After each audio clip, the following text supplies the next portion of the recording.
The U.S. Coast Guard has a major responsibility when it comes to the fight against drugs and helping maintain order in the polar regions of the globe. One America's Neil W. McCabe spoke with the Commandant of the Coast Guard about how they are keeping the peace. Admiral Paul Zukunft, the 25th Coast Guard Commandant, was commissioned an ensign upon graduation from the Coast Guard Academy in New London in 1977. He told One American News he was the only member of his high school class to consider joining a service academy. The view of the military was a little bit different back then, but I've always been a big believer in service. I just thought, hey, here's an opportunity to serve in a whole different capacity. Zukunft said he is focused on the Coast Guard's drug interdiction mission, where the game changer has been operational security. In the past, cutters would patrol designated boxes and hope a drug smuggler would stumble in. He said it was like sitting in a deer stand.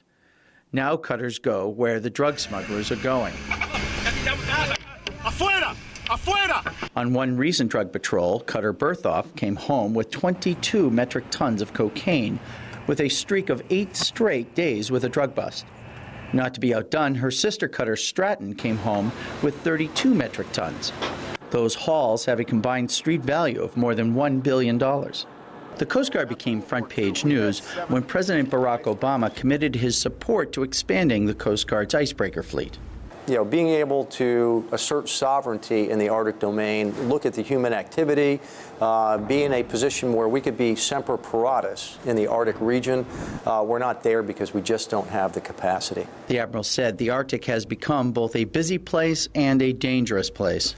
I just happened to be up there at the same time. Russia and China were doing a maritime military exercise up in the Arctic. A month after that, I met with all of the heads of the Arctic nations, the Coast Guards, and we signed a joint statement. Do we want to make this the next battlefield, or do we want to pay attention to the fact that the real issues are the environment itself? The Connecticut native said it is a matter of priorities.